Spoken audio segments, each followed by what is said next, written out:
right. Welcome back, everybody. School is in session. Yes. We're here. It's Thursday. That means we're giving you guys the weekend scoop, the what's up, the what's going down this weekend across all of the MMA world. We're scouring the globe. Yes. UFC and Eagle FC, baby, in Miami. Coast to The coast. what's the 305, right? The Is it? 305. Yeah. I just, Yeah. you know what makes me remember that? Not Jorge Masvidal, someone cool saying it. It's fucking Pitbull. Yes. I was hoping we were Mr. on the same page. Like Mr. Worldwide 305. That's why I remember that shit. Oh, But yeah, we got two MMA events this weekend. We got a lot of fights to go over there, along with a lot of fight announcements. No real news to go over this week. But of course, below average bet slip coming towards the end of the show. oh And yeah. then me and Dominic, per usual, end the show with a little bit of closing statements where we kind of just, last episode, I'm pretty sure I started a global crisis from salad True. debate. This is true. But regardless, before we hop right in, Dominic, I want to give you a chance to let everybody know how you're doing.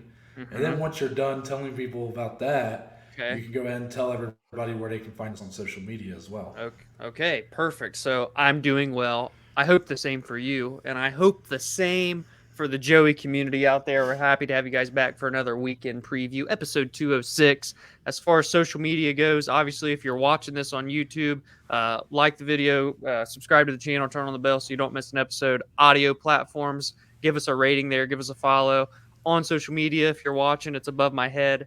Instagram, Twitter, TikTok at BAJ_MMA podcast. Find the both of us personally on Twitter, on Instagram at Easley14. Over there, I pointed the wrong direction. I've been doing good at it. At NTBaker_. That's where you can find me. That's where you can find Noah. That's where you can find the Joes. And now let's roll. Yeah, you almost got it perfect, Dom. I'm proud I of know. you. Then I Now, I at wanted the to double down. TikTok is now up and running at BAJ_MMA podcast. Do not let Dominic fool you, people. He'll tweet as if it's like, oh, look at me. I'm trying to be one of the kids. Like, what's up, fellow kids? But Dominic was so excited to start this venture. Yes. Don't let him fool you. Don't let him trick you. He is one of you. He is one of you talkers, all right? Talkers. I'm the phony. I'm the one on the outside looking in. Looking in. All right. Yes. And because of that, Dominic will be running the operation because I've never downloaded TikTok in my life. But I trust his word. I said I'll send him clips if I find them. But that means if you guys don't like the content over there, You know who to blame. wait. Oh, he messed up with that pointing too. Yes. I know I can't do it that way. You got it. I've never tried it before. That's the first time I've ever tried it. And It's hard. I'm telling you. yeah, It's hard. it is hard. Let's start with the UFC. We're heading right back to the Apex where we were last week. The women's bantamweight action. I'm just having this weight main event. Holly Holm, still ranked number 2 in the division, comes back after a 1 year and 9 month layoff against number 5 Ketlen Vieira. An interesting matchup, but let me start with a question. Okay. Because that is a pretty long layoff for Holly Holm. She is 40 years old now. Yep. When you evaluate the strengths and weaknesses of both ladies here and kind of their styles, their resumes, whatever, what kind of external factor, is that the word I'm looking for, is maybe do you put more weight on in this matchup? Is the relative activity of Ketlen Vieira? She fought twice last year. She did win her last fight against Miesha Tate.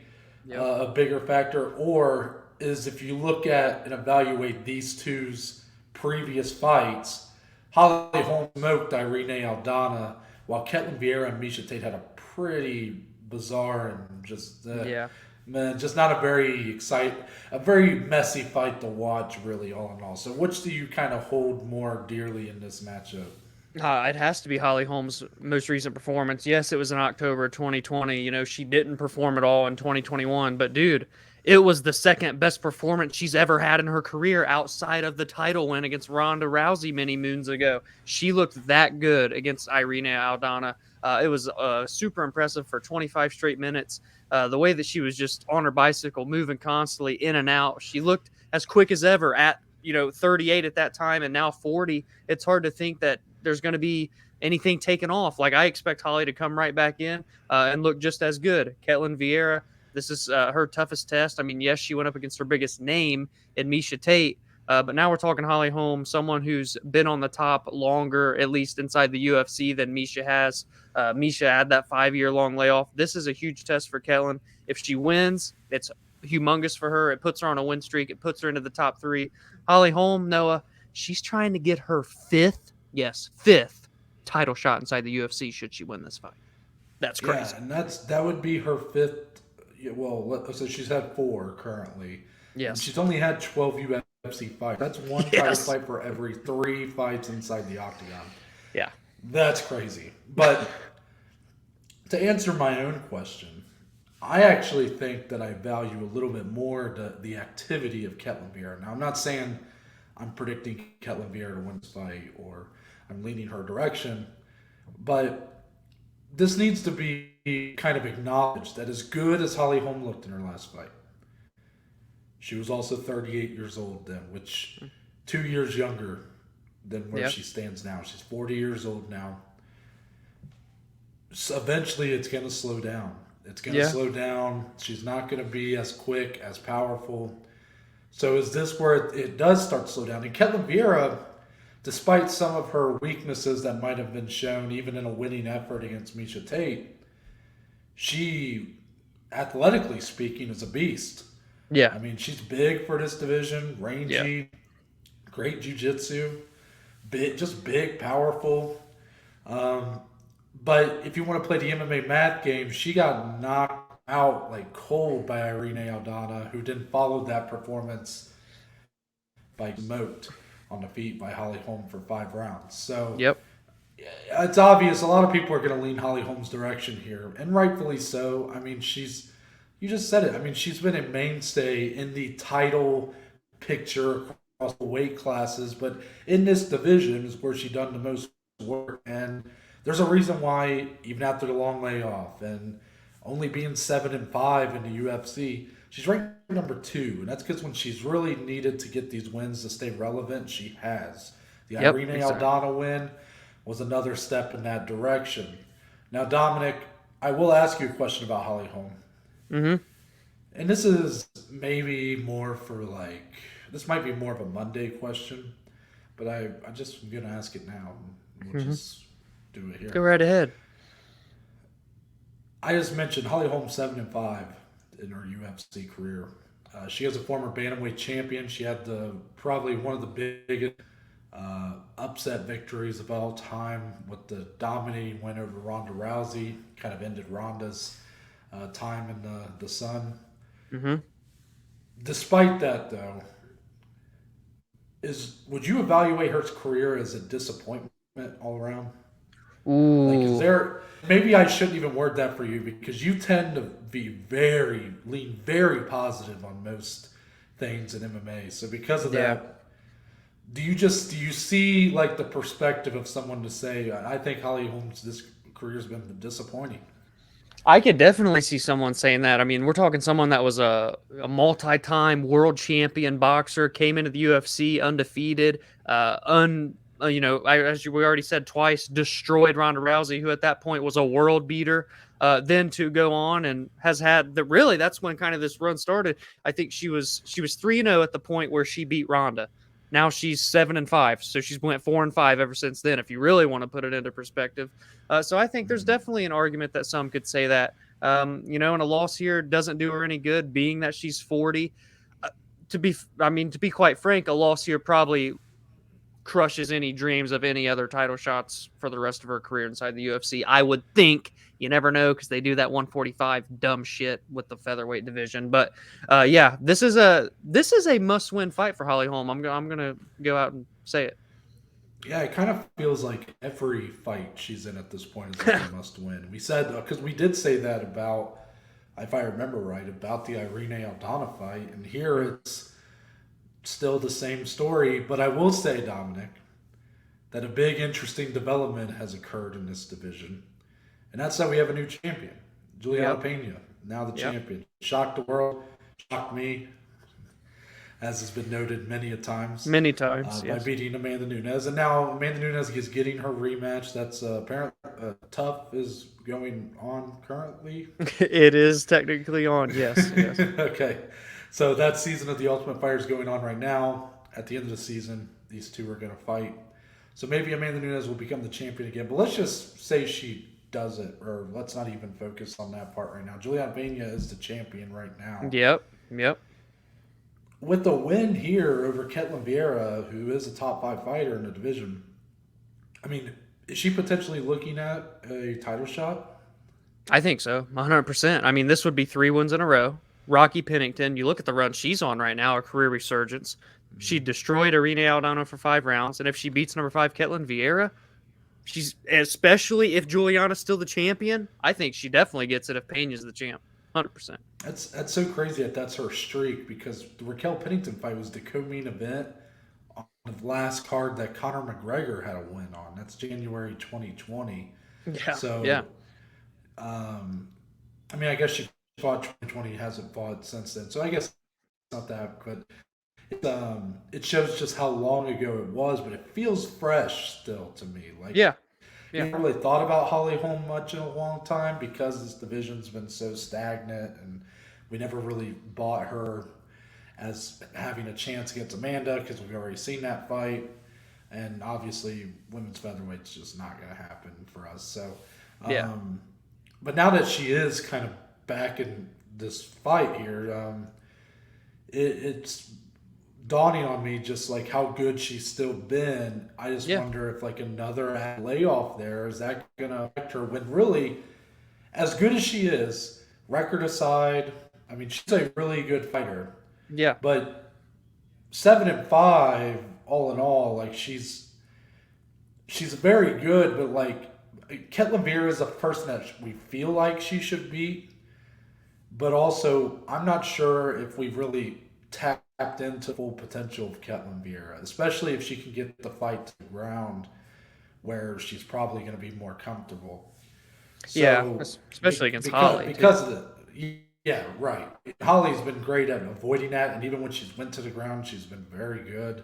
Yeah, So it's not even like, I know she's a former boxer and champion and whatnot, but really, her MMA game is very well rounded at this point. But um, I just think with Ketlen Vieira, there's still some untapped potential there, maybe. hmm, Even if her action on the feet, pretty just mediocre, I think was the takeaway from the Misha Tate fight. Um, but I more so just wonder if there's just going to be a bit of a slip here from Holly Holm. Is she going to look just a bit worse than maybe the last time we've seen her out? Because last time she looked just as good as she did in 2016. So it's got to yeah, come eventually in my head. yeah. Be on the lookout for it. That's a storyline. Yeah, more on this card to come. Actually, no, we do have one more fight in these headlines. I forgot. The co-main event. We'll see Santiago Ponzinibbio taking on Michel Pereira, a fight that will see the number 14 ranked guy in the welterweight division. Michel Pereira still looking to crack into that top 15. Pereira been on an interesting run, Dominic. I mean, Yeah. I think he's on a 4-fight winning streak now. Yep. It came out today. This little article came out that I guess he's, uh, I think what's kicked off that 4-fight winning streak was a change in training camps that saw him training with cattle and like Hmm. horses and, Yeah. and is this correct? I saw a tweet from Mac Malley, the king of MMA Twitter, and he confirmed that via that article and said that MMA is not real. If you're telling me this is what you got to do to go on a 4-fight win streak, and I'm still always amazed. I'm going to say it every time we talk about him that he's only 28 years old. I can't believe it. He looks like he's 50 and he has like 50 million fights. It's crazy. I always think of when I think the first time we talked about it Yeah. on the show, you Yeah. compared it to the bench warmer scene Exactly. where Carlos Yeah. said I am 12 and crown. and he's drinking like I think it's tequila on the mound while pitching. Yes. Good stuff there.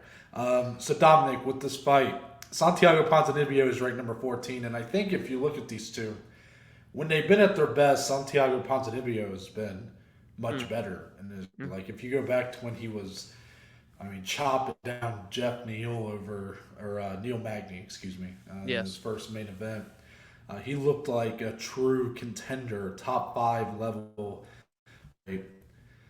That's not really been the guy who we've had since he's come back from that extensive injury that nearly cost him his career and his quality of life. Since then, I believe he started it by getting knocked out by Jingliang. Yep. And then has since followed that up with back-to-back wins, right? He is coming off a win over Jeff Neal, isn't that right? That was a split decision loss. Split decision loss. So he's 1-2 since coming back, I believe. He beat Miguel Baeza. Yeah, it was a war. Great fight. Yes. I recommend anybody who hasn't seen that, check that fight out. That was still when Miguel Baeza felt like a real prospect. In a sense, he kind of still is, but Baeza's it's looking struggling a little more right now these days. Yeah. So because of that, Ponzinibbio has been in quality fights. He's held up to the guys he's fought. He's been like outside the Jingliang fight, like the other 2 fights, he's been competitive, obviously. But Dominic, with where he is now, like, does this feel like a very competitive fight in your opinion at this point? Like, is Santiago Ponzinibbio, do we need to accept that, like, he's probably never going to be the top 5 contender that he was, or at least look like that again? But who he is now, he can still be very competitive with someone like Michel Pereira. Yeah, precisely that. I couldn't have put it better. And being that you said that, I can't help but just bring up the point. This dude was a guy that had won 8 straight fights, headlined for the first time ever in Argentina, knocked out Neil Magny, was on top of the world, crashing into the welterweight ranks before this injury occurred. He lost his prime years, Noah, the best years of an athlete's career inside of the UFC, statistically, he lost. And now he's 35, and we've seen that while he's looked better with each fight of his comeback, because he's had 3 now, it still looks like a shell of the guy that once was tearing through the ranks and crashing into the top 10. So I don't think we'll ever get to see that Ponzinibbio, which sucks, but he's still in great fights. He's still ranked number 14 for a reason. I think he can very much so put up a great fight against Michel Pereira and potentially even end that winning streak that he's on. Interesting. Michel Pereira is a slight favorite right now. Ponzinibbio plus 100. It's very close to even money. Michel Pereira minus 120. Pereira's a wild man. We all know it. He's and it's been to his detriment and also to his benefit at times. In a way, I think that's been one of the reasons why he has the the clout that he has at this point, the following that he has, the recognition, is because he's just so unpredictable, wild. But it's been to his detriment, and some of these fights, he's doing things like doing backflips, right, onto fighters that are on the ground, and he kind of is at times gassed out in the later parts of these fights, and because of that, you just never know what you're going to get with him. Now, I will say on this 4-fight winning streak, it's mostly been a much calmer, much more composed Michel Pereira. Now, like the Nico Price fight, came out a little bit. Pretty sure he did a backflip there. Yep, okay. At least one. I think that was the one, because I think he actually landed, one foot landed on Nico's head, and I think Nico was like, "What the fuck just happened? Yeah, that's illegal. That's fucking illegal." Yeah. Yeah, so it's kind of like, okay, we gotta reel him back in again. Here with Santiago Ponzinibbio, Dom, who is a savage outright, but has been in really fun fights, even as recently as Baeza. But do you think that Ponzinibbio's fight style is going to bring that kind of unpredictability out of Pereira, or do you think he'll be able to stay composed for the whole fight, even if win or lose? Yeah, that's a really good question, because Ponzinibbio, you kind of know what he's going to do. He's not one to grapple or anything. He's going to stand and he's going to trade with you. He picks his shots. Pereira is well-rounded, but really that's all he does as well. I'd be curious to see if Pereira does want to at least try and initiate some sort of clinch, maybe press him against the cage, Ponzinibbio. But yeah, I think especially if Santiago's landing early, he can bring that out of Michel. The longer the fight goes, I think I would side with Santiago because we've seen him be in these wars and not waver. Michel, while yes, all 4 of these wins have come via decision, or 3. The first one was a finish, then 3 straight decisions. He still does get a little bit tired. So, yeah, I think that's kind of the route for Ponzinibbio if he wants to really have the most success. And Dom, I do think we're going to get probably the more composed version of Michel Pereira here. And maybe that won't lead to the most exciting fight in the world, but you guys have to recognize where these two guys are in their career right now. Santiago Ponzinibbio, that number 14 ranking feels like so poetic to me because he's so far from where he was at his best, Dom, but he's still clinging on, holding on for dear life to that spot in the rankings, right? That, Yeah.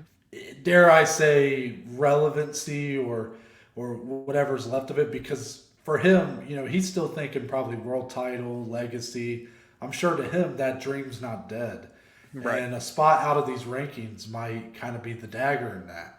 While for Michel Pereira, even at 28 years old, like, it feels like it's kind of now or never with this guy. He's on a 4-fight winning streak. It's the best we've seen him look. He's beating legit competition like Nico Price.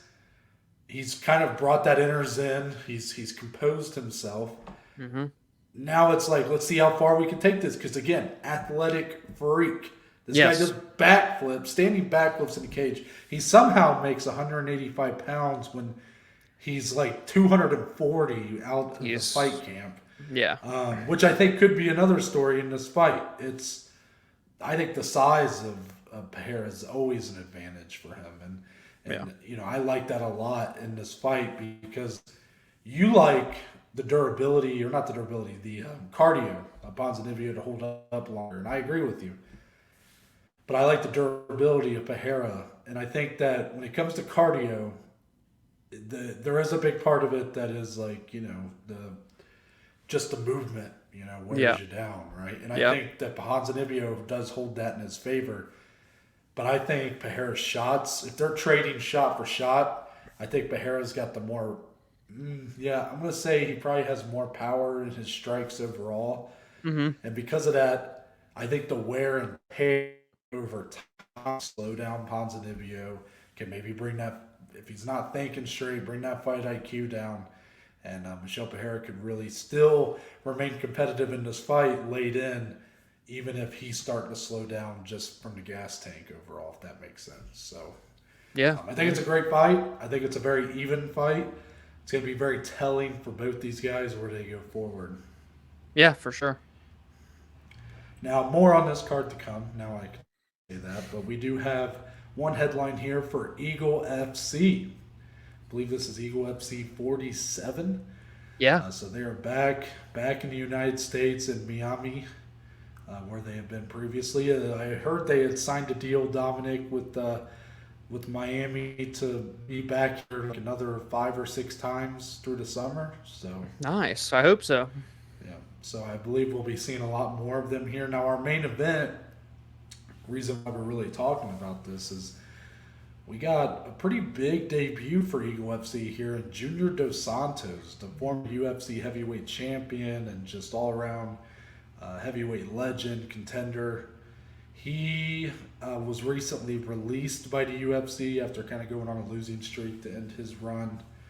He gets signed by Eagle FC here. He is debuting against Yorgan De Castro, another former UFC heavyweight. Yorgan didn't have quite the success that JDS had. He only went, I think, 1-2 in the promotion. Had a really nice knockout to start his UFC career. Then he lost to Greg Hardy and had that fight with fucking Carlos Felipe that I There it is. can't stand. The inevitable. Yes. That has got to be like the biggest in joke. Like at some point, Yes. Dominic, if we ever take this show to a pretty big high, that's going to be the sign of like OG fans are going to for sure. talking about Felipe versus De Castro. Yes. So with that being said, Dominic, you have a matchup here that on one hand almost feels like it should be kind of a mismatch, but on another hand, almost competitive when you let, I guess, how these two have looked as of late in their careers. When you look at it, though, do you think that the competition JDS was fighting being better and him getting finished in those fights, is that more telling of just tougher competition, or do you think this is really like fair matchmaking for him at this point, that he is fighting a level guy in the grand scheme of things, that maybe is that really just where he is at this point? No, dude, I think Eagle FC hit the nail on the head with this fight. I think it makes sense. I think it's a good headliner. I think it's a good debut in the promotion for JDS. Like you said, he finished on a 4-fight skid in the UFC. Yes, they were all to the elite guys, but also all 4 were via TKO. I mean, he was getting finished by people. So you have to take a step back at some point or another, right? And if you're going to go to a different promotion, then, so be it. Yorgan De Castro, he's a good fighter. He's 1-0 in Eagle FC, came in and had a first-round submission in his debut earlier this year. So I think it can actually be more competitive than what people are thinking. Maybe people do think it'll be competitive because JDS is skid, but I think it will actually be a good fight. It's a good welcome to the promotion if you're JDS still looking to get a few more in for your career. And for Yorgan, if he can beat JDS, he's still 35, time to do something, maybe get to an Eagle FC title shot. I like everything about this, dude. I really do.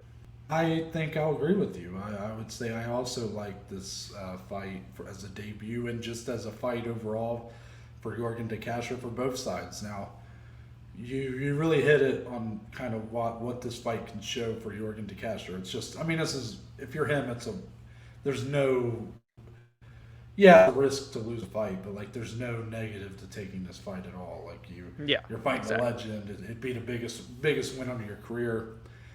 For JDS, I think it's a good matchup to show like, okay, where's the chin at? Like, because Yorgan De Castro carries a lot of power. He's a heavyweight, but he's also a heavyweight that can crack. So because of that, you're going up against a guy who has the power to probably put you away. But I would say skill for skill, JDS is still far better. So because of that, but at heavyweight, that's the big equalizer, right? I mean, that's just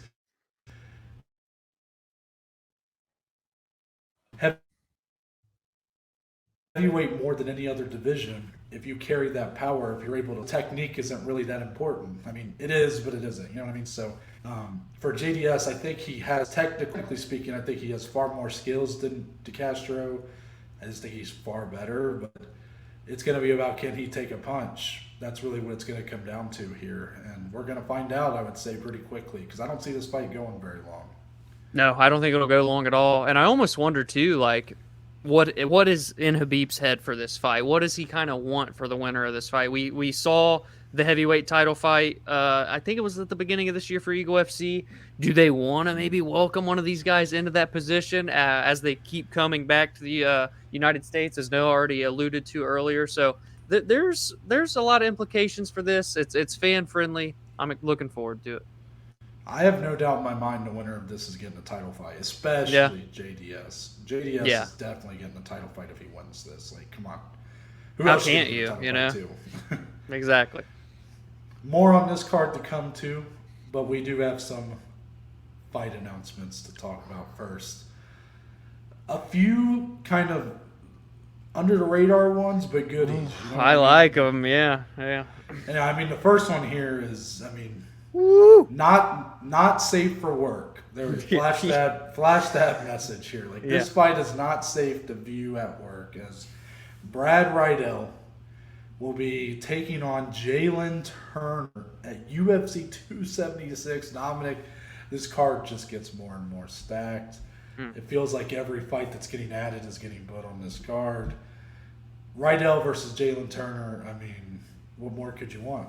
This is perfect. Jalin Turner seems to be putting it all together right now. He's looking to crack into the top ranks. Brad Riddell's never in a boring fight. He's looking to hold on. It's two of the young prospects in this 155-pound division, man. Jalin Turner, he's so interesting. His range, he's so well-rounded. He's been putting on great performances. The submissions, his striking's always dangerous. He's submitted Uros Medic, who we're going to talk about a little bit later in this show, which is an impressive win. And Brad Riddell can crack. He was a former kickboxing world champion. That fight, chef's kiss, dare I say. Brad Riddell went tit for tat with Drew Dober, and we see how hard Drew Dober hits. Look at what and Rafael Fiziev, too. Yeah, very true, very true. Following that one, July 16th. Oh. Now,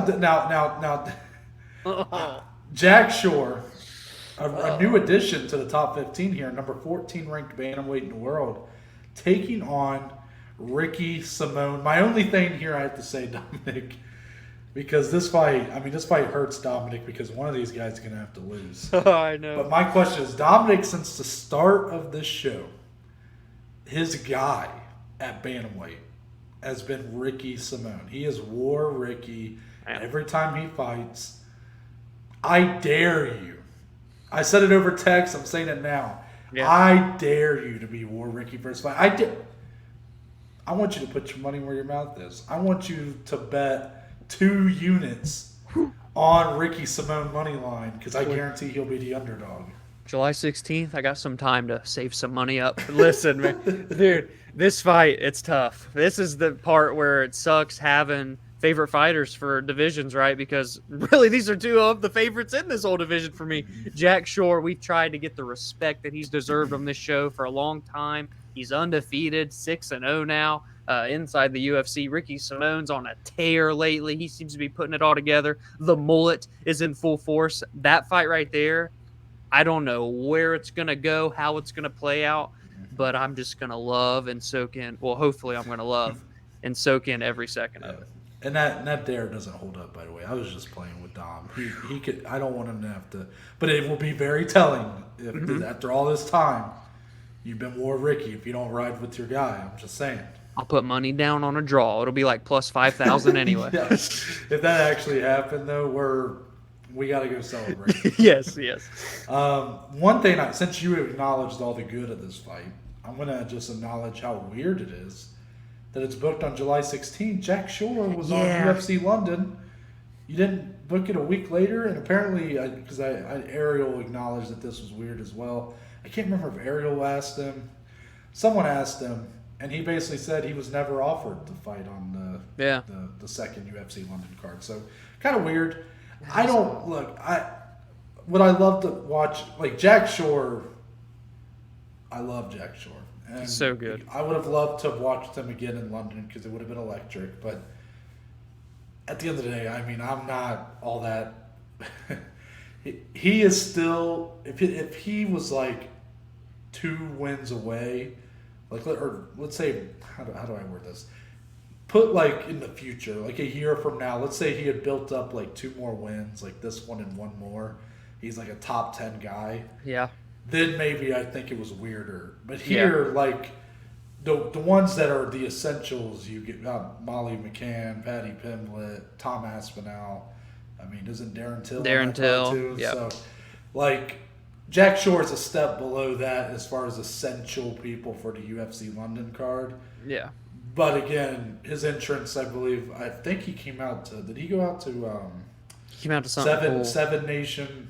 I think that's what it was for him. Seven Nation Army, is that the song or the artist? Yeah. Yeah, the White Stripes. That's who's singing. Right. I think that's what he came out to. It was electric. But again, it's weird. But like, I'm not gonna like be on a soapbox about it. You know what I mean?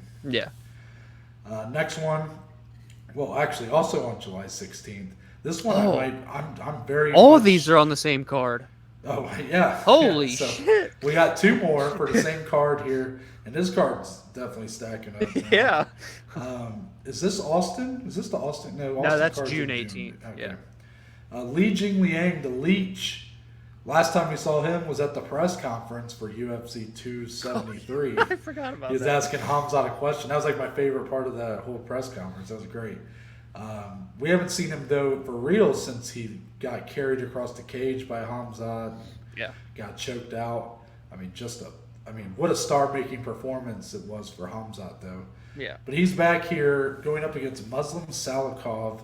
Salikhov been a very underrated fighter in this welterweight division. A guy that I think a lot more people need to be recognizing as a true prospect here. I believe Salikhov's a little bit older, though. Am I wrong on that? I think so, but I think he has a solid. Is he undefeated? Or he's undefeated in the UFC, maybe? I don't know. You talk. I'll look it up. But I do know Muslim Salikhov has been one of those guys, like, he was ranked 15, and then I think Hamzat busted in, so he kind of fell out. So he's like right there on the border. But just talk about this fight. Yeah, I mean, this is a good fight because Li Jingliang, still young, still a guy that I believe has solid potential, man. He's ranked 13th for a reason, but Muslim Salikhov already said he's kind of just floating under the radar. This is his chance to crack in legitimately and beat a top 15 guy. And if it's anything, this is a guy that likes to grapple, but he could strike too. Li Jingliang, it's a dangerous fight for him to lose that spot. So I was right. You were close to being right. 37 years old is how old Muslim Salikhov is, which is always crazy for me to say. Like I wasn't even thinking that old. In the UFC, he did lose his debut via submission back in 2017. That was on the Bisping versus Gastelum card in China. Oh wow, in China, yeah. He lost to Alex Garcia via rear naked choke. Since then, has won 5 straight. Got wins over KO'd Ricky Rainey, KO'd Nordine Taleb, and then since then has 3 straight decision victories over Laureano Staropoli, Elizo Zaleski dos Santos, and Francisco Trinaldo. Those are 3 solid wins, I would say. So Yeah. But my point is that Salikhov, and overall he's 18-2. By the way. Okay. So Okay. he's only got 1 other loss outside the promotion. He fought for M1 on his come up, like early days. So he's a guy that, like, especially fans outside of the United States are pretty high on his potential. But again, it's like, how much time does he really have? I mean, again, he's a 170-pounder, 37 years old. It's now or never, and he's going up against a beast in the Leech. I mean, the Leech is just a beast of a man. But, Salikhov's style, I'm not saying he's going to be able to do what Hamzat did, but it would very much be to do that. Like, right. So it'll be an interesting battle. Mm-hmm. And the last one, Bill Squared. It's going down. Billy Quarantillo taking on Bill Algeo. This is a great fight. And Billy Quarantillo, I think, is someone that a lot of the more hardcore, but like even people that kind of ride that in the middle, hardcore casual, are fans of. He's decently vocal on social media and stuff. He's got a pretty decent presence on there. He's just been in all absolute stunning fights, exciting fights throughout his career. Him and Shane Burgos were robbed of like a super hot crowd. That crowd was so drained after they were to fight that followed Justin Gaethje versus Michael Chandler. Yeah, crazy. Tough. It's tough because by the main event they were ready to go again. It's like, oh man, that crowd would have been perfect for that fight, because that fight's actually like amazing. So sick. But now Billy Q hasn't been able to crack those ranks, Dom. He takes a step back again, and Bill Algeo, who's a tough matchup for a lot of people. He's got a lot of size on these guys in the lower weight classes. But Bill Algeo, this would be by far his biggest win in his career. How do you see this one playing out? Yeah, this is a great fight, man. I saw someone tweet that the loser of this has to officially go by William from here on out, which is funny. But, this is one of those fights. It's 2 prospects. They've been in fun fights. They've gotten good wins. Now they got to face each other, but the winner likely gets that top 15 guy next. It's a very good scrap. Both guys well-rounded, scrappy, hard hitters, got great durability. I'm looking forward to it. That fight night card right there, I don't even know what the main event's going to be, but those 3 fights are so good for guys like us. So I'm looking forward to it. That's what these fight announcements felt like. Like, I'm not sure how many of the people that listen to us are going to be like all about those fights, but those are fights for us. Yes, exactly. Now let's get into the rest. We got some more from these cards for this weekend, but we're going to do it a little bit differently this time. Now, no. This ain't going to be like a change, like a permanent change. But it feels like across both these cards, Dom, there's a lot of fighters I'm excited to watch or excited to see return. But as far as the fights themselves, they don't hold a lot of meat to them. Like, there's not a whole lot of there's not a whole lot to say, I guess, about a lot of these fights.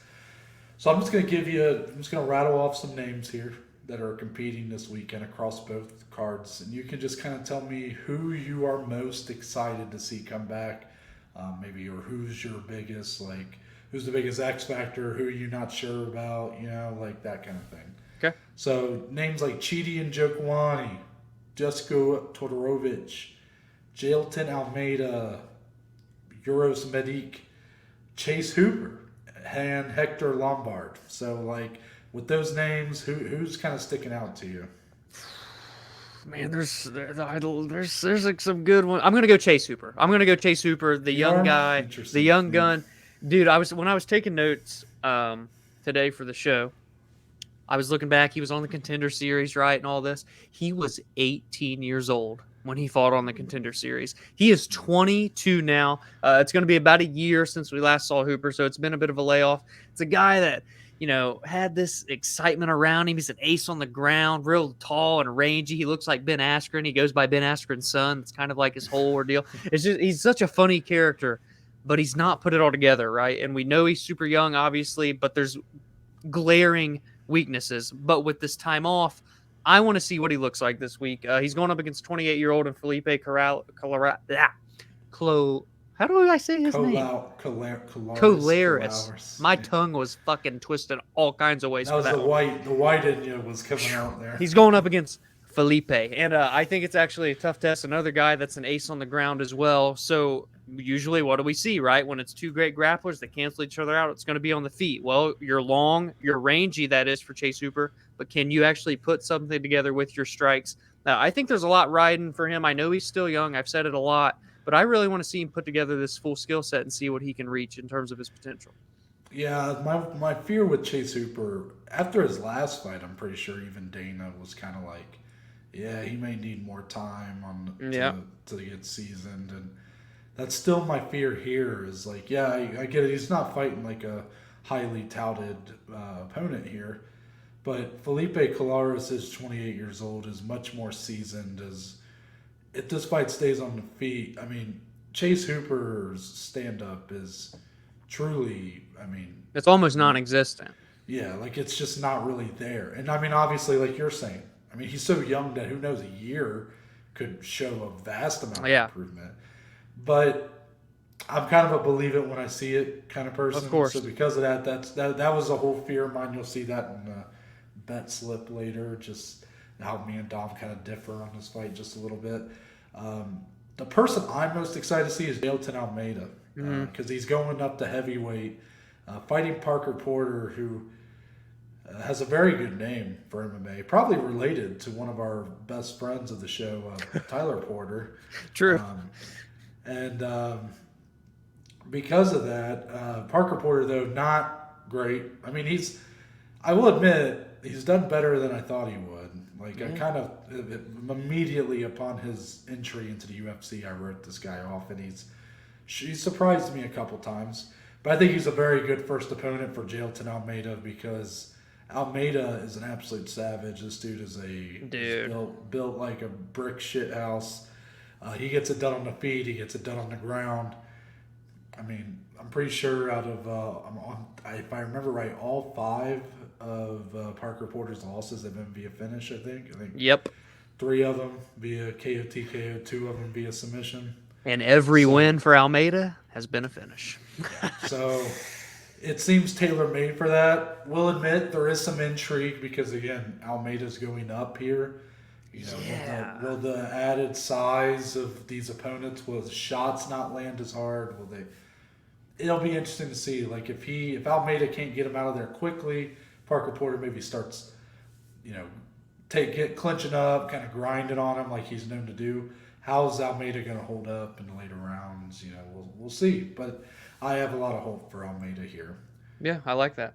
And I will say, just to give some of these other guys their time, what do you think about this co-main for Eagle FC? Hector Lombard taking on Thiago Silva. 2 guys that Thiago Silva had some pretty big fights in the UFC, but never quite was able to reach the, he never fought for a title or anything, but he did have some big fights. I think he did across 2 different tenures in the UFC as well.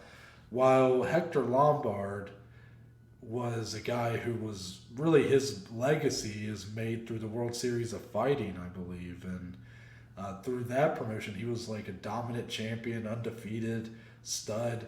UFC signs him, and he was a huge disappointment. I think he went 4-8 in his UFC career. I always remember him because he was on the very first card I ever watched in Dom's basement, UFC 199, and Dan Henderson sent him to the Shadow Realm. It Yep. was unbelievable. It was the back elbow. It was disgusting. Yep. Absolutely incredible stuff. That was what I think. That was the moment that made me like, oh shit, secured me. Like, okay, I love this sport now. So, Yeah. Hector Lombard, I thank you for that. But is there any interest in this fight for you, or is it just kind of a bleh? Yeah, it's kind of blah. I want to point this out to everybody. So for Hector, he's 44 now. He hasn't won a fight since March of 2014. He's lost 6 straight fights. Thiago Silva. Wait. Say that again.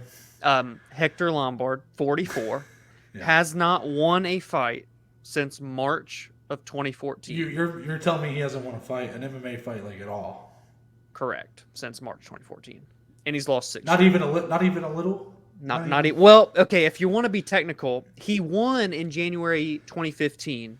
Then it got overturned for, I don't know what happened. It was a decision win. I can't imagine what it could have been with him. So technically, March 2014. If you even count that January 2015, what's the fucking difference, really? It's been a long time. For Thiago Silva, by the way, also Hector hasn't fought since September 2018. For Thiago Silva, he has lost 2 in a row, but he hasn't fought since May of 2019. He's 39 years old. It's one of those weird fights, but again, it's like 2 guys that want to keep fighting, even though they've had long layoffs. I don't know what's bringing them back. Maybe Habib's just got that money flowing over there at Eagle FC. Yeah.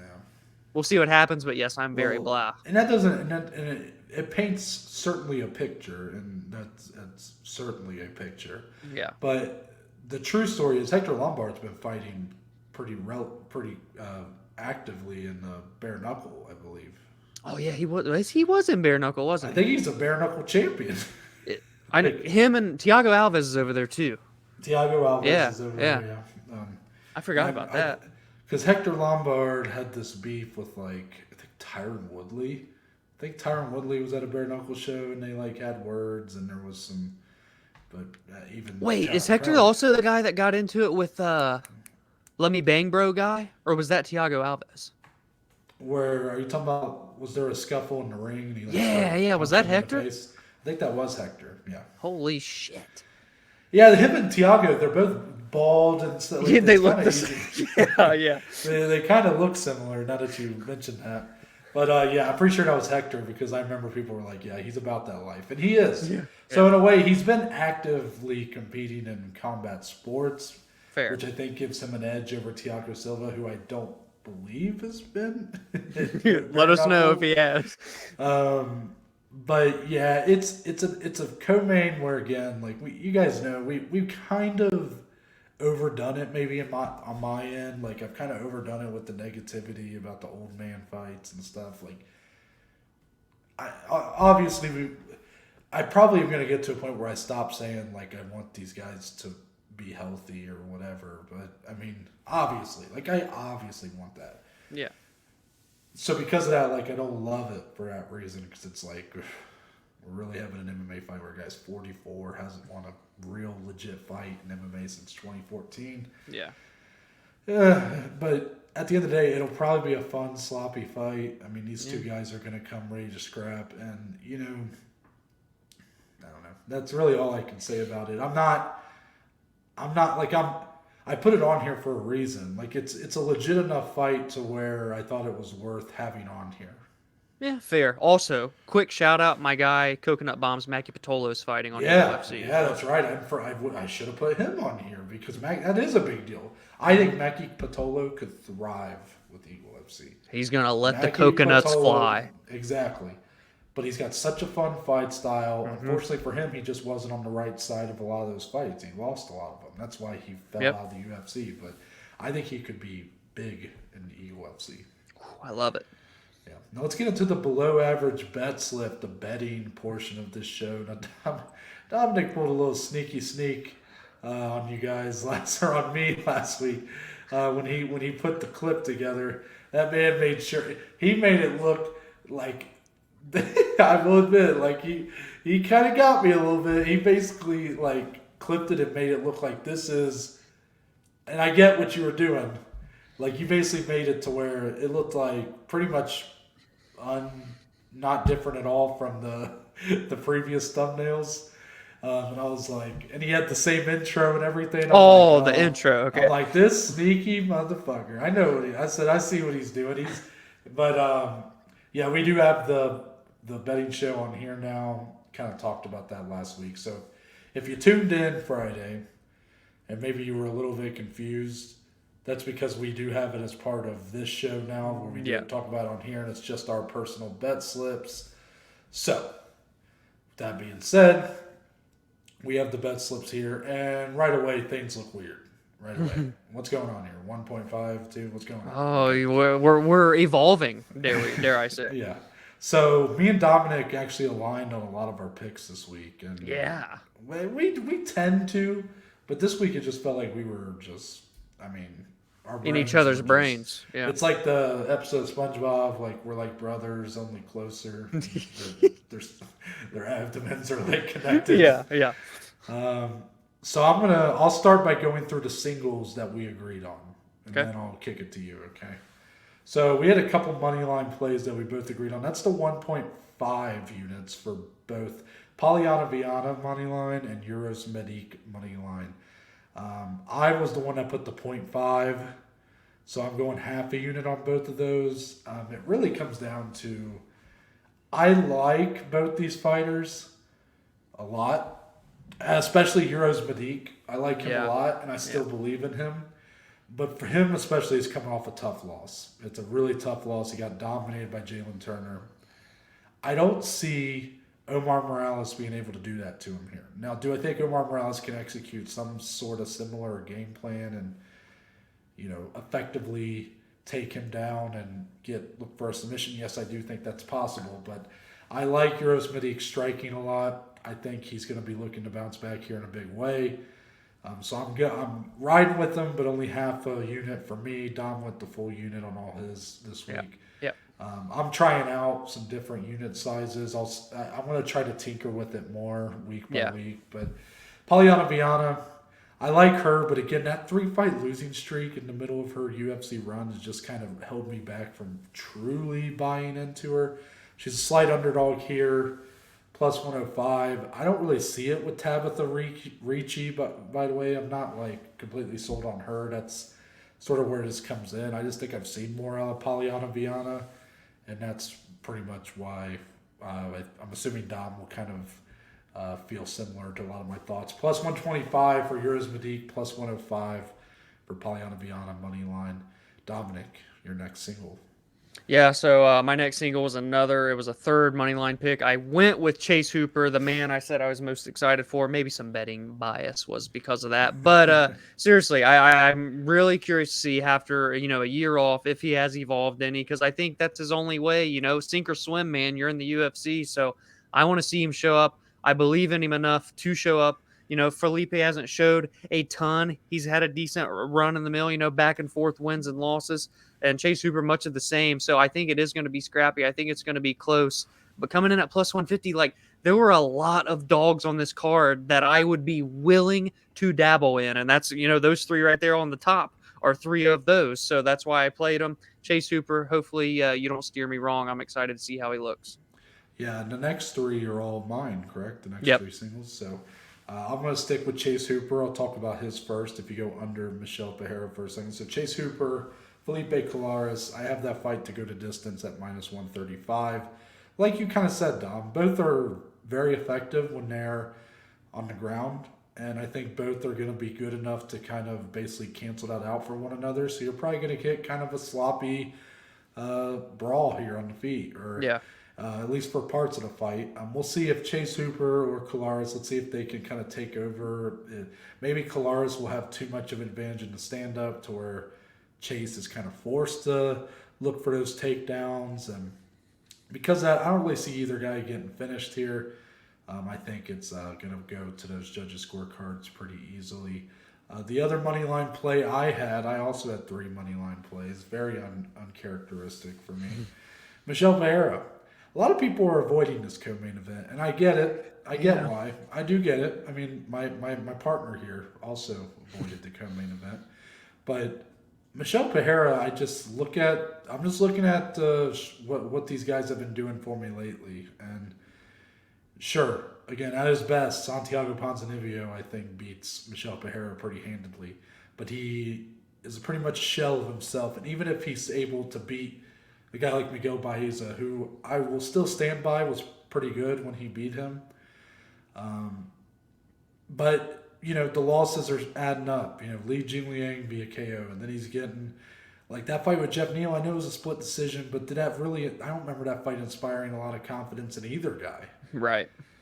Michel Pereira, though, I feel like each win is a step in the right direction. Like something looks a little more polished, or something looks a little bit stronger, cardio wise, even. Like in the fight with Nico Price, I thought he held up better down the stretch. Or I could be mistaken. Maybe he fell apart down the stretch. What I'm saying is that I just think Michel Pereira is just a stronger fighter right now, and I think the momentum swings in his favor, and I think he'll be confident here, minus 120. I think if you lean hard either way, you got to throw something on it though. Like because a lot of people, like most, I would say most are pretty even on this fight, but I think if you feel strongly one way or another, you got to throw something on it. Yeah, with those odds, you have to.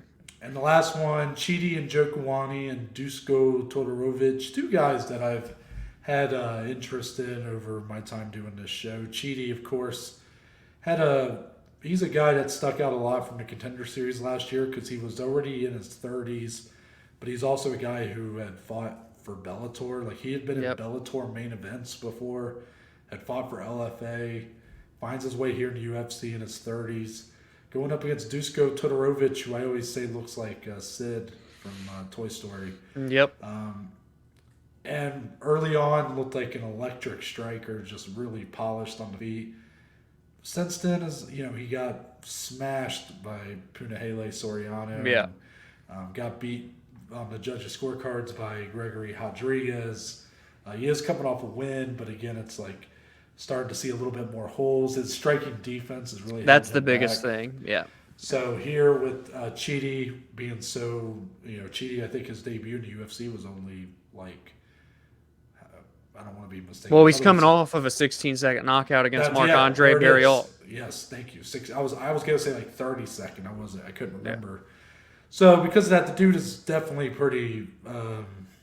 He's pretty aggressive out the gate, dangerous out the gate. So I think someone here, the striking is going to be too good in this one to where I think someone's going down. Yeah, I love that at minus 200. It kind of shows too because Chidi's won 3 in a row, all via KO TKO. Dusko's had 13 fights and 11 have not gone the distance. I think that's a safe bet. Yeah, I mean minus 200 again. You're not getting a ton. Like it's basically half your money. So yeah, you put down $100, you're going to win 50. Is kind right. of the evaluation there, but again, like if I had something else I really liked, I probably would have parlayed it, but I didn't. I told you guys if it's minus 200 or better, I'll consider it. Right. Now to the parlays, Dominic. This is where you get to dominate the conversation. You got 2 of the 3 parlays, so I'll let you take it away. Yeah, so I'll start with the one that's not so similar to Noah. So the minus 105 parlay there on the right side of the screen. I've got Elise Reed and Sam Hughes to go the distance, and then Njokuani and Todorovic to not go the distance. Noah single play, essentially. Man, we were just in sync this week. Yeah. But I feel very confident in this one to come in at almost plus money. I think is a great deal. Reed and Hughes, I almost even went as far as taking Sam Hughes at the underline. I think she's plus 145 right now for those that are interested. She's with a better camp now, and I think it showed while she did struggle a little bit against Estela Nunez in her last one. She came on strong toward the end and finished great, and I think she's just very durable. Elise Reed won a split decision against Corey McKenna, but before that lost her UFC debut. I think it's just 2 women that are still looking to find their stride. I think they go tit for tat. Scrappy, but just neither are big finishers. I don't see that one getting finished. And then obviously copy paste what Noah said for Todorovic and Njokuani and what I added on at the end. I think that fight's going to be fireworks. I just don't quite know how long it's going to last. For the second parlay, it's going to be perfect because I'm going to segue and toss it right up for the alley-oop to Noah.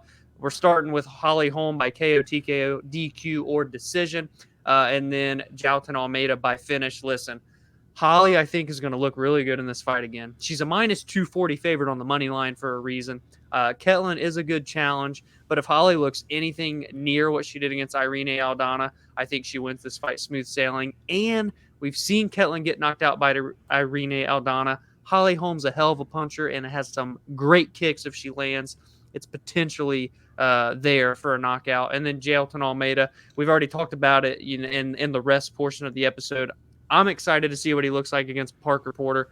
Parker's won 3 in a row, all by decision. Almeida doesn't know what a decision is. The only thing that worries me is that he is going to heavyweight against a true big boy heavyweight. But this dude's finished all 15 of his wins. I think he completes it again here. He's got all this hype behind him. He's taking pictures with Charles Oliveira during fight week. I'm feeling confident on that one. That's plus 125. Noah, take it away to tell us how you got the plus 227. Yeah, I know. I went with the extra leg here, and I did my only other money line play that was a bit too much a favorite to do as a single. Jonathan Martinez. So, funny enough, I bet against. Well, I didn't bet against him. I think I bet for one of his. It was his last fight against Alejandro Perez. I bet for it to go under 2.5 rounds. And my intention in doing so was that I thought Perez might secure some sort of finish victory. Yeah. And that didn't happen. And I think I got to start respecting who Jonathan Martinez really is. I mean, he's on back-to-back wins. I remember he welcomed Zviad Lazishvili to the UFC. I don't know if you remember him, but that was a guy, I think he was from Dagestan or somewhere like that. And thought there was some potential there, and he went in there and looked fantastic. Yeah, he's been knocked out by Davy Grant. He lost a split decision to Andre Ewell. But overall, in his UFC run, I mean, he's got wins over Thomas Almeida, Frankie Saez. I mean, really just, he's been around a lot longer than you would think. Like, his record is 6-3 in the UFC. And here, I got to start realizing this guy's actually really good and surprisingly, like, pretty well-rounded. He's got good kicks. He's good with the range. Like he's a pretty safe style, truthfully, that leads to him being pretty durable in fights. Yeah, he got knocked out by Davy Grant, but it's Davy Grant. Yeah. So because of that, I liked him here to finish off the parlay, plus 227. 2 units, by the way. What? Oh, yeah. Talk me through. Take me through your thought process. So you're so confident here to lay 2 units on a plus 227. Let us know why. Well, yeah. So I am trying to play with my my unit sizes a little bit, and I was kind of looking around, and I'm like, okay, so where on here am I just like super confident? And it just kept coming back to this parlay, and I get it. There's a lot of room for error on here, right? But really, is there? I mean, really, the riskiest part of this, in my opinion, is the Jonathan Martinez one. I think so, yeah. But I'm pretty sure that was the biggest favorite of the odds I put on here. Holly Holm by KO TKO decision is minus 200. Yeah. Jalin Almeida by finish is minus 200. Jonathan Martinez moneyline, I believe when I put it in, was minus 220. Yep. So because of that, the sportsbook's telling me that's more of a lock, which I know that's not how I make decisions. But yeah. The strength of this parlay comes on the Holly Holm and Jalin Almeida plays for me. Like, yeah. I think I'm very confident in those two to win, and I think that's the only way they get it done. And Jonathan Martinez, I just felt strongly enough as a third leg to where I was like, all right, we're doubling down on this one. I looked at my other singles. Michel Pereira, I considered, but I have a lot of respect for Ponzi, so I'm not gonna do that. I think the Njokuani Todorovic one is probably the one I should have put 2 units on, but it is what it is. I like it. I respect it. Ballsy. Yeah, I mean, let's hope we can keep some good momentum going from last week. Speaking for me, I mean, there was no Bellator card to add to this bet slip. As you guys know, Dominic kind of infamously shunned my Bellator picks last week at the 11th hour, and because of that, we had like plus 9 units that we could have put on our to inflate our numbers, but I couldn't do it because I didn't put it on the show. Like, I can't. Loyal man. Fair man. So, I mean, now Dominic, I think, learned his lesson. I think from now on he will not be shunning. He's lucky He's lucky there was no Eagle FC odds on on DraftKings, because Dominic, he is. You guys, Dominic is being a UFC homer. You guys got to attack him for it. No, I'm just kidding. Dominic literally told me last week. He's like, we can put him on if you want. I'm like, no, we can't. Like, we can't. There's no room on the. Well, because Dominic, when I said I'm like, hey, I had a couple Bellator plays you could put. He's like, there's no room on the. Yeah. He's like, there's no room on the whatever graphic. The graphic, and I was like, well, fine. There's no room on the graphic, then I guess we won't. And then I just wouldn't take no for an answer. But seriously, MMA better Noah here had a huge week last week. I mean, you went like plus 10 units positive for yourself personally. Yeah, I mean that's true.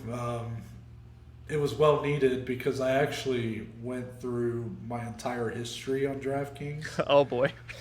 And I made sure, I only did my bets, but I did the math because, I haven't been keeping track of a lot of other sports, and I stopped keeping track of MMA because it was making me mad. Yeah. Yeah, I think I need a couple more weeks like that, and then I'll feel comfortable to a couple more 10 units, it's nothing, right? And then hopefully I'll feel a little more comfortable. I mean, this is the guy that lost like $100 on Canelo Alvarez a couple weeks ago, so it's fine. We'll see. If there's one thing you'll find on this show, it's transparency. Transparency. Consistency?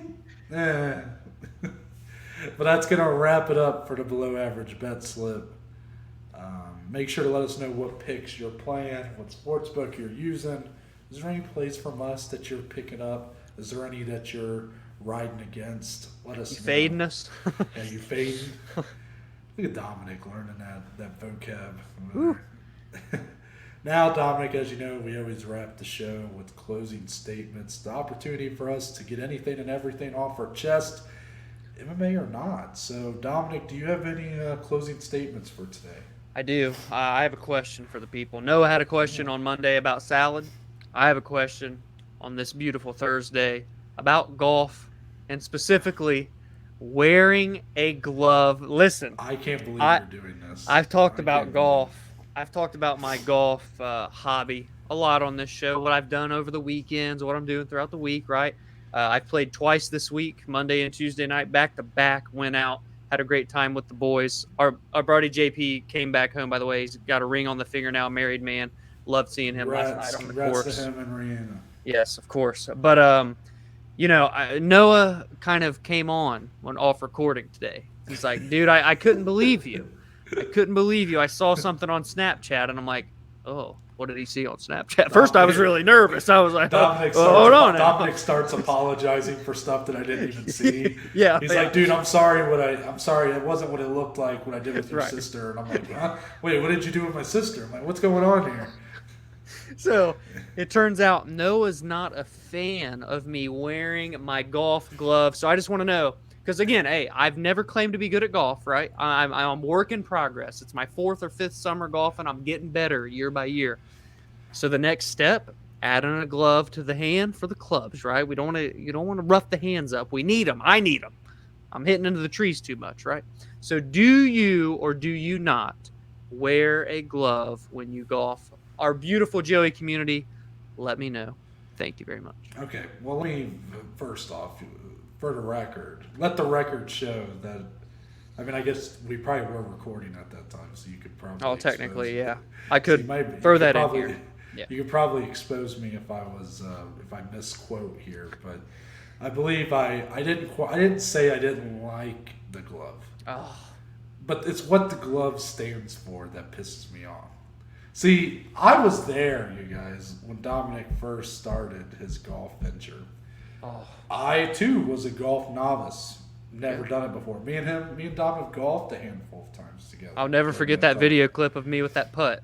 Oh man. Insert clip now. Insert clip here, yes. This is not, like, I can't miss.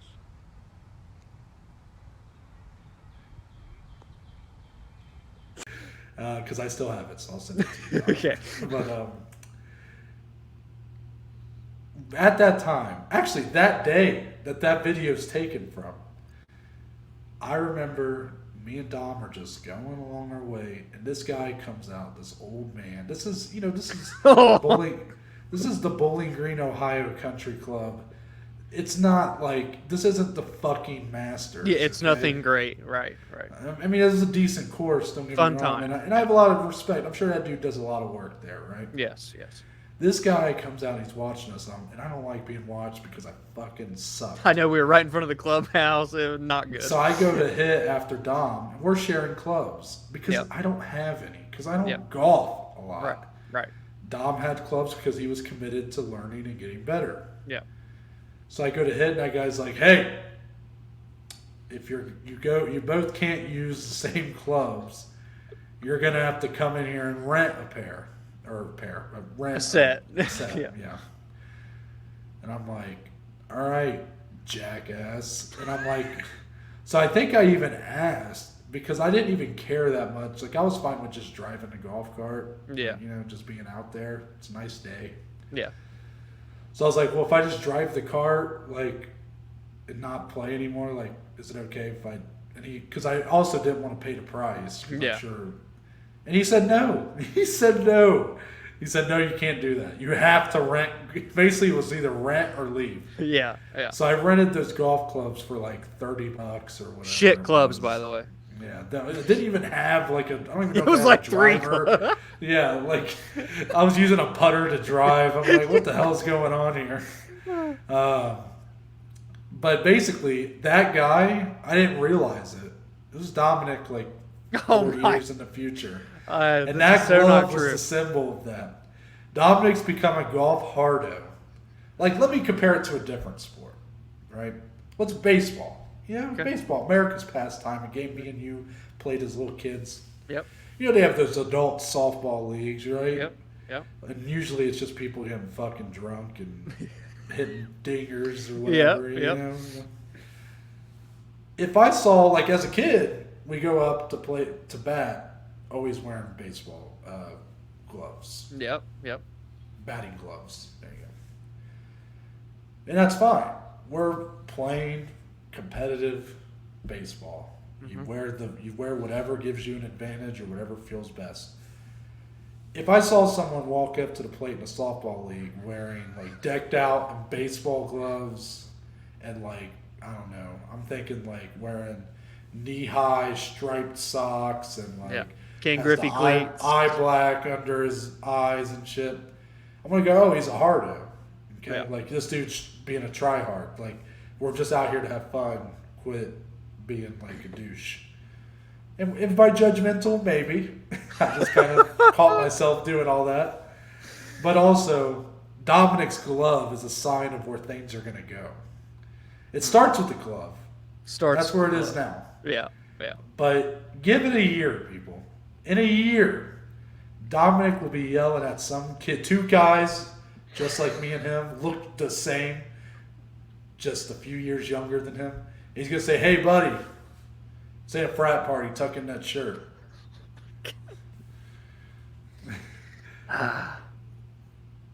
So let us know down below your thoughts. Because I'll be curious if people actually do. Because that was the first I've ever seen of anybody I've ever golfed with or seen golf. Besides Tiger Woods, I guess. So I guess you and Tiger Woods are... Branson wears a glove, just so you know. He did not when I used to golf with him. Okay, he does wear... When did he start doing that? Every time I've golfed with him, he's worn the glove. And also, is really your best... I mean, really, is your argument that, well, Branson does it too? I mean, it's Branson. I mean, it's really... Branson does it, so that means I'm on the cool crowd now. Oh, brother. The things I could say... No, I'm just kidding, Branson. I love you. But I hope if he's still watching... He acts like he watches our episodes, but he's better prove it. We're going to find out, You got any statements? Okay. I don't think I do. You kind of just had your statement, to be fair. Yeah, I think my statement was a rebuttal. Yeah, that was a debate, basically. Yeah, well, let us know your thoughts on the Great Glove debate. And it's always a debate around here. And don't forget the salad. Yeah. Allergy season. Make sure you guys keep nose spray handy. Keep dusting, spring cleaning. Nose spray? Hold on, let me pop up closing statements back up. Wait a second. Nose spray? Huh? You What don't we use doing? nose spray? No, I ain't never seen nobody use nose You spray. don't, you don't use the nose spray on that door dogger you got up there? No, listen. I have to. You got nose spray? Yeah, I got nose spray. I wish you had it right now so you could spray it.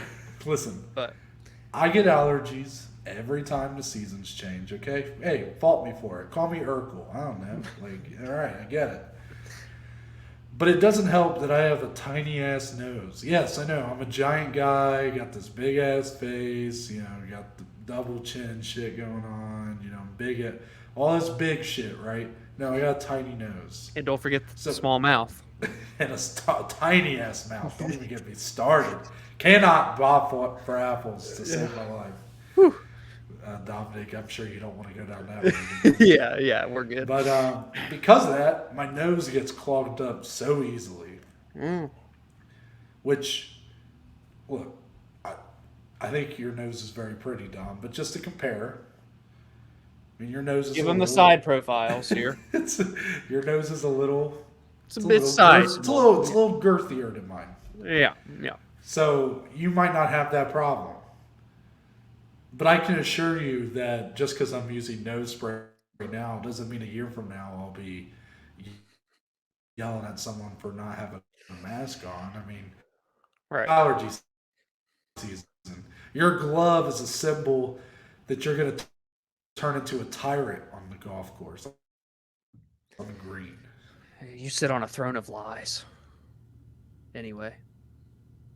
Did we just become out of sync at the end of the episode? We got to get out of here. Well, all right. We're so out of sync at the end of this episode. All right, guys. All right, guys. I'm Noah Baker. That's Dominic Salee. We're the Below Average Joes, and we'll see you on Monday.